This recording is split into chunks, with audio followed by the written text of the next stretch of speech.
Good evening, ladies and gentlemen, and welcome back to Revelation Revealed Ministry. I trust that you have had a wonderful time last week listening to Dr. Mireille Norris, and this week she's back with us again. Now, before we begin the program proper, I just want to remind you that I am asking you kindly to make sure you introduce our program to your friends. All right? We're growing, but we would like to grow much faster. You're doing a good job, but we'd like for you to improve. And that's why we put on programs like these that you'll hear tonight and that which we have put on last week. So I'm asking you kindly for your support. All right? Tonight again, we have Dr. Mireille Norris with us. And again, if you would like to know much more about her, please go on my website, rrevealed.org, and you will see her biography there. It will be posted, and you'll get to know much more about this wonderful doctor. She's so precious, by the way. I hope that this will not be our last time. I'm going to find you when I need answers to my questions. I'm going to find you. But last week, as you know, we dealt with Alzheimer's. And this week, we will deal with dementia. Now, I don't know much about these disease, but we have someone here can answer all our questions. And so, Doctor, welcome back to Revelation Revealed one more time. And tonight, we have some other questions for you. And the first one is, oh, by the way, would you like to say anything about how did you enjoy last week? It was a lot of fun. I really appreciate the invitation. Okay. Thank you. Good. All right. The first question is, what is the difference between dementia and Alzheimer? Thank you. So Alzheimer is one type of dementia. It is the most common prototype when we're speaking about neurodegenerative disease. So dementia as an umbrella term means out of mind, not a pretty term. But it is really an umbrella term for a set of syndromes that are characterized by loss of brain function that is so severe as to be associated with loss of independence and autonomy. So Alzheimer is one of the most common form of those syndrome called dementia, and it is a kind of neurodegenerative disease, meaning the brain itself is degenerating. We're losing brain capacity. So that means one is helpless. Is that so? Eventually in does. sense of Yes. he does not dress himself, he does not eat himself, he probably sits all day, towards the does final not go out. Yes, towards the final stage. Towards the final stage and their money stage, depending on the classification. Some people might label it mild, moderate, severe. Others would say stage 1, 2, 3, 4, 5, 6, 7. But towards the latter stage, you find this real loss of autonomy in all activities, even bathing, dressing, walking, holding continence, feeding. Yes. Wow. Now, this is off the record because this is not in the list of questions but because we're talking.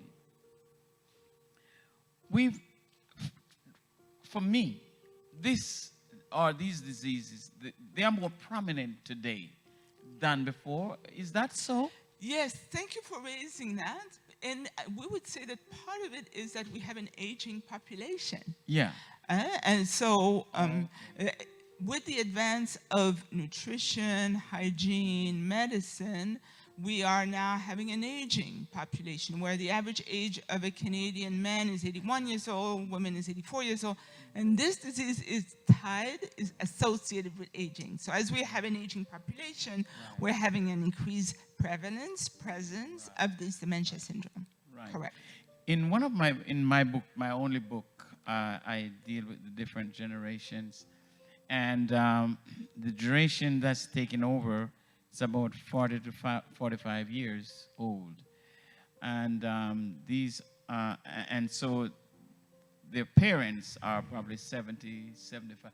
So the old generation going off, and the new generation is coming on.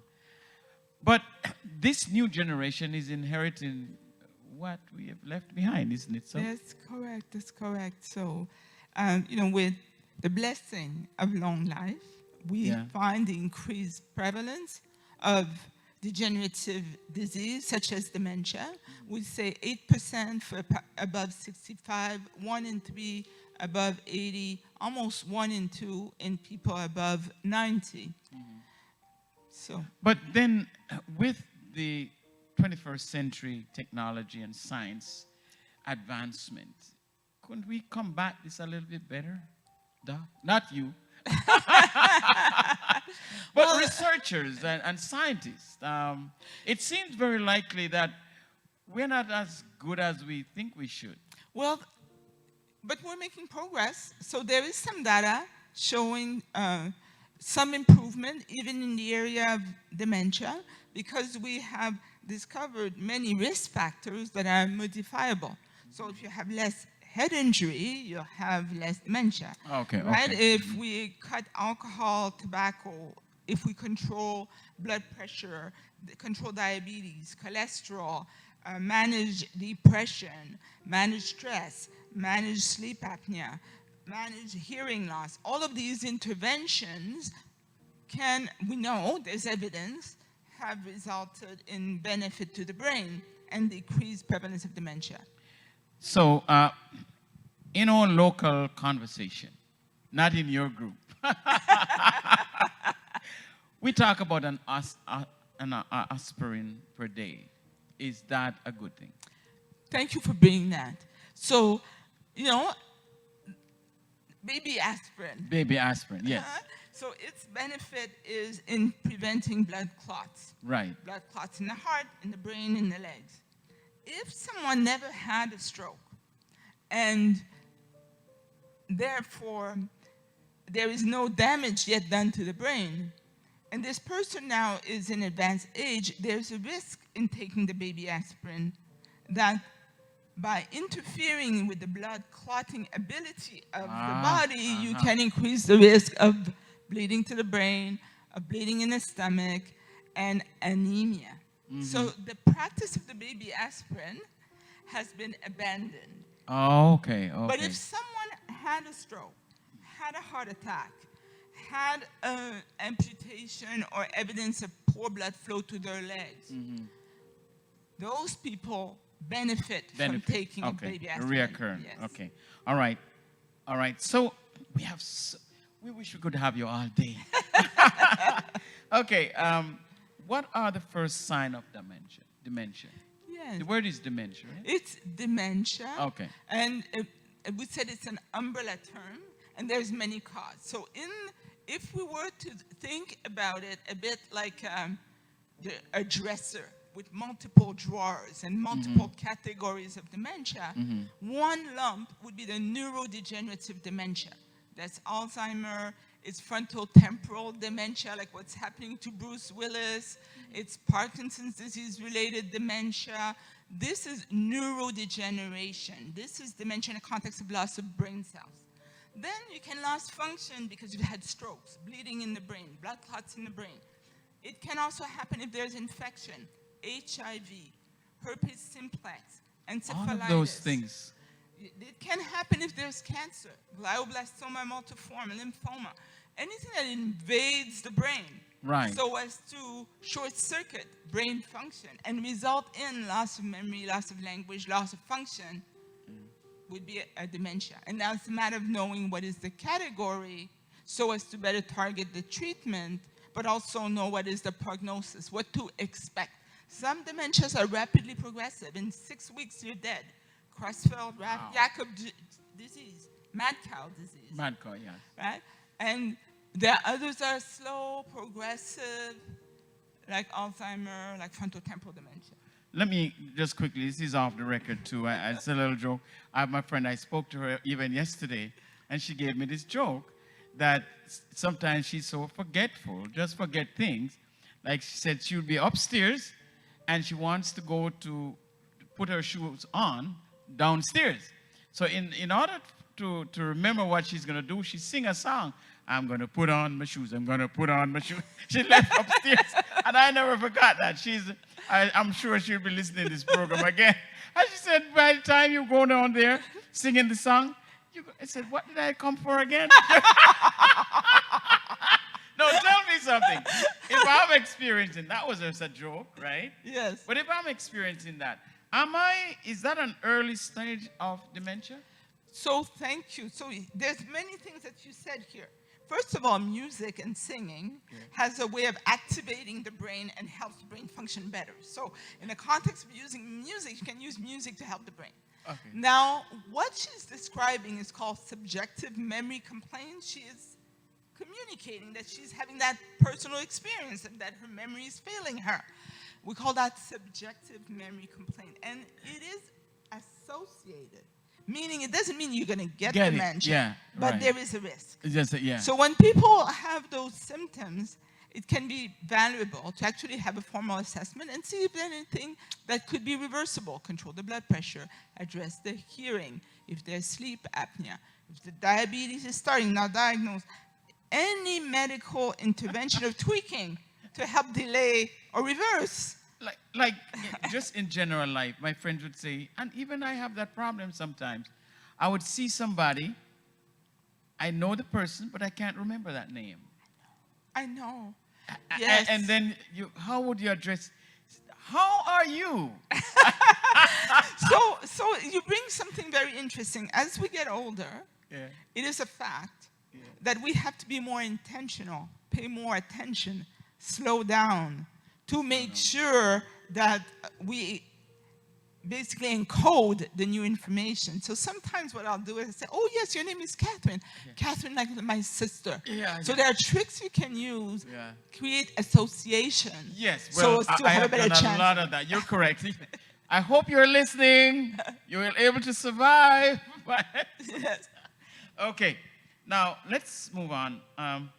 We have a few more minutes to go.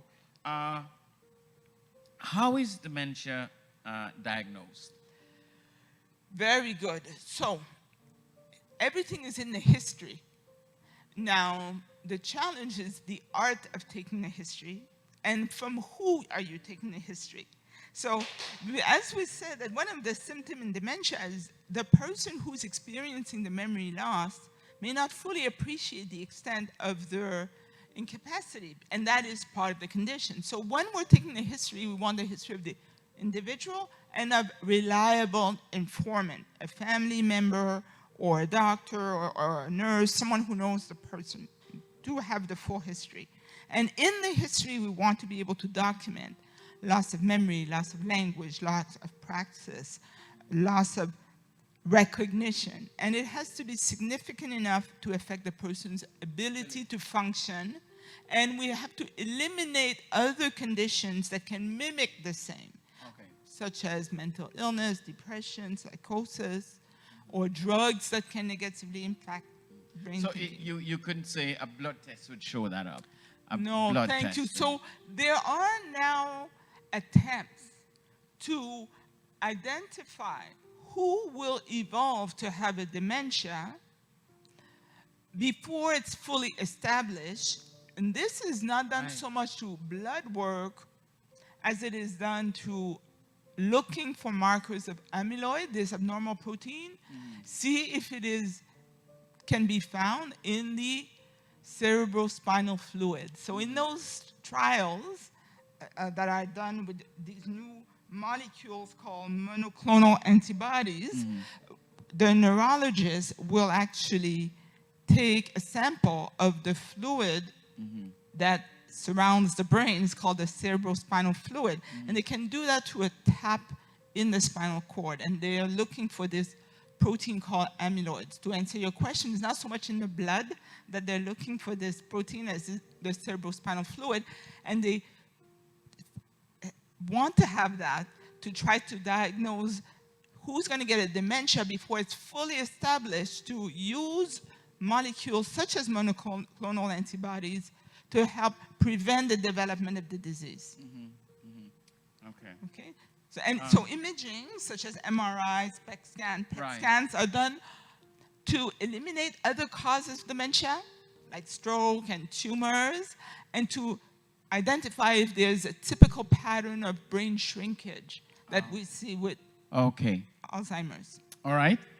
You hope you're not tired. Oh, no, I'm all We want to take all we can because I know I'm not going to get to you again. All right. I have 2 more questions, and you can take the time to answer them as much time as you can. Can dementia be prevented or cured? Can I think Alzheimer's, to help that, not fully, but to help one not to develop this thing as fast, I would imagine, I put it that way. That is to exercise, general lifestyle, what you eat, and things like that. In dementia, can dementia be prevented? Thank you. So it is complex, right? Dementia is this umbrella term. There are multiple causes.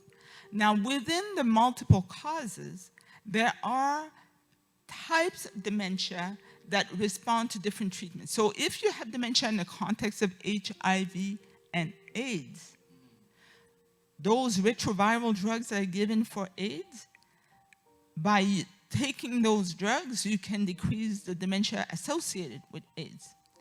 If the cause of the dementia is an immune reaction and antibodies that attack the brain, as in encephalitis, that can be treated with drugs that affect the immune system, such as prednisone or immunoglobulin.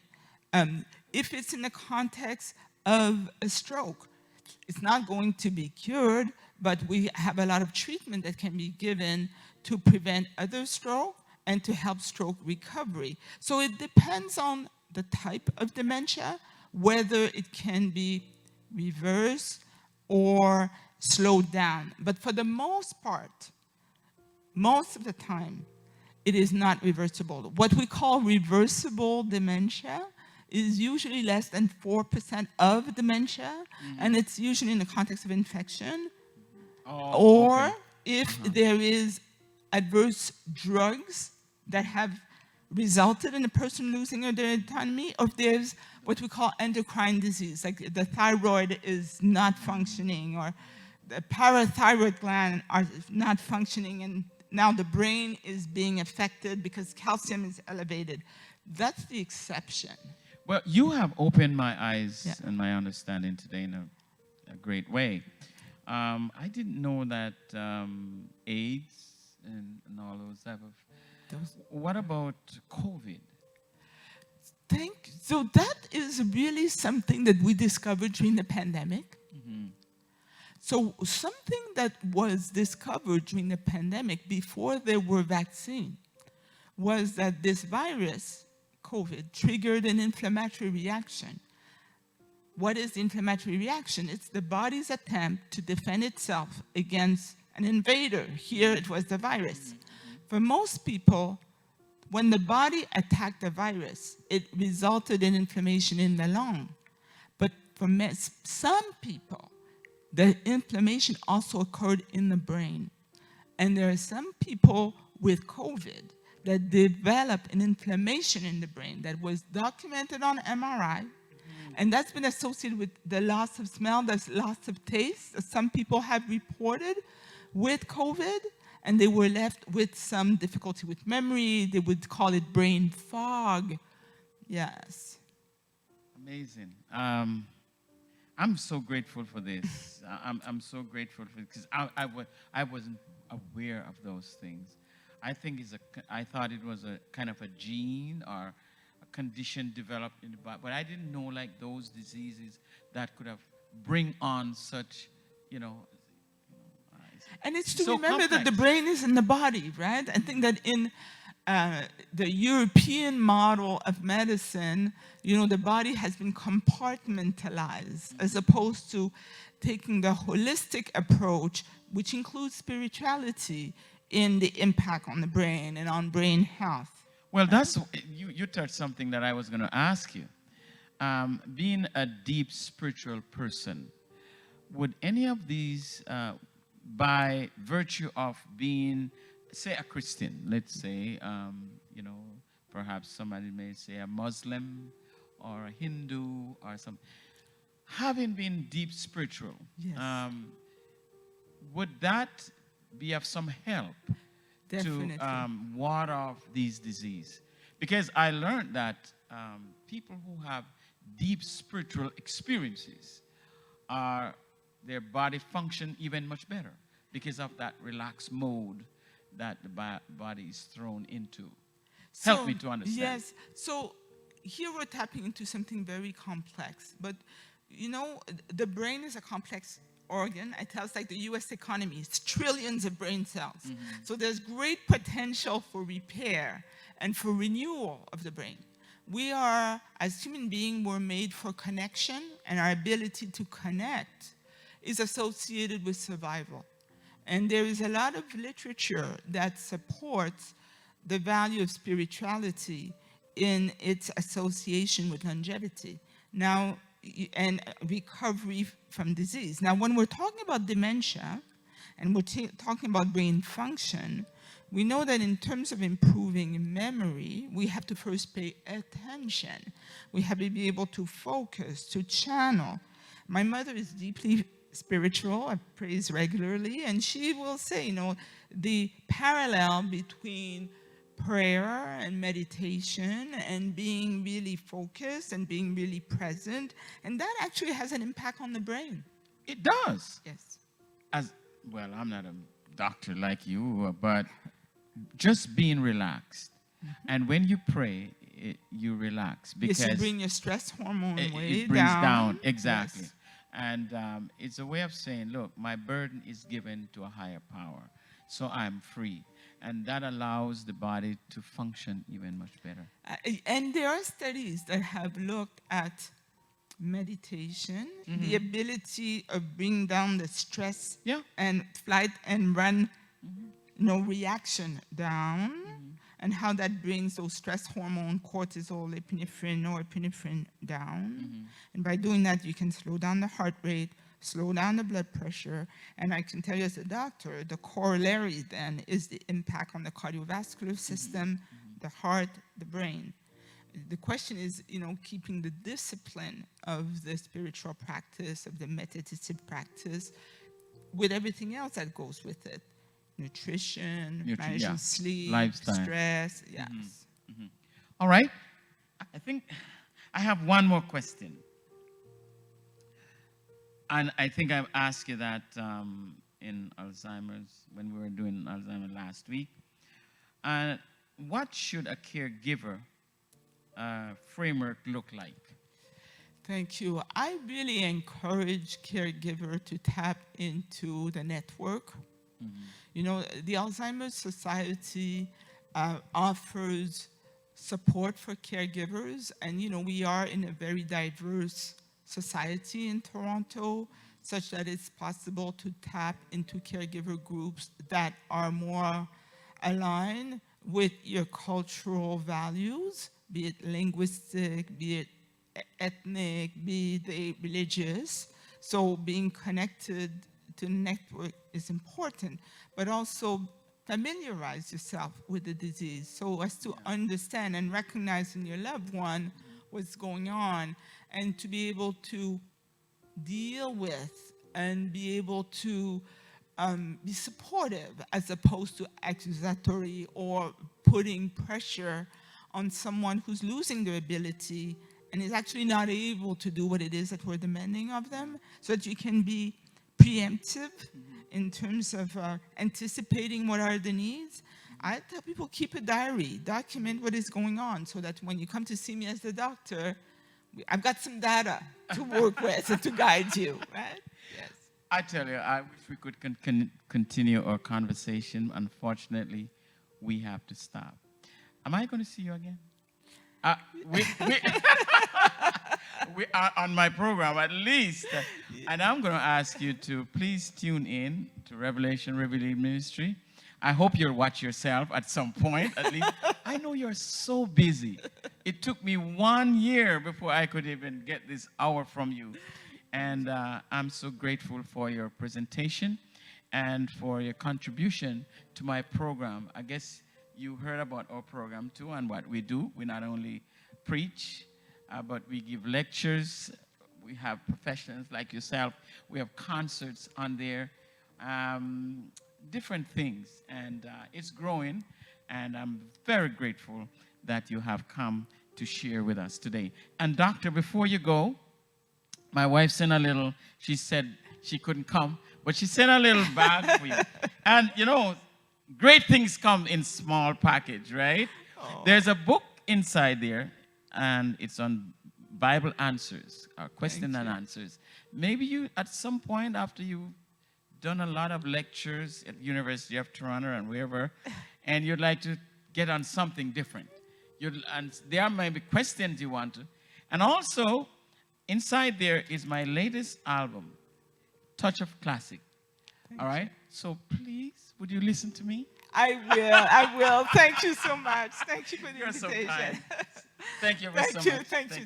To the light. Thank you. God bless you. Thank you. Thank you very much. Thank you.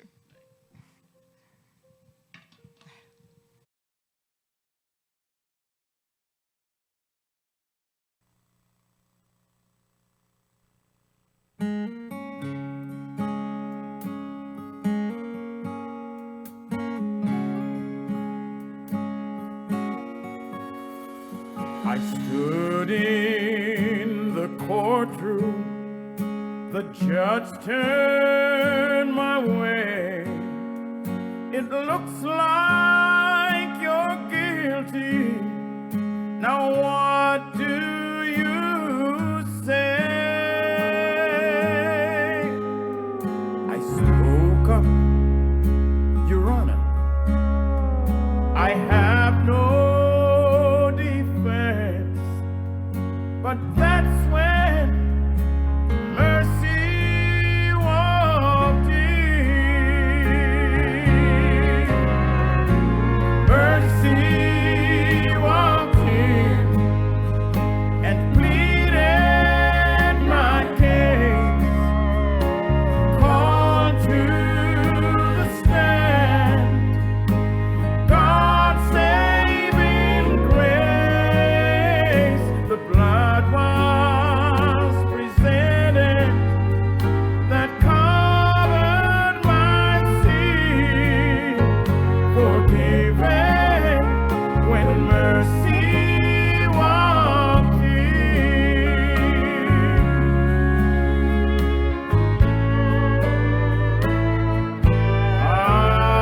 I stood there in wonder. How could this be? Someone so guilty had just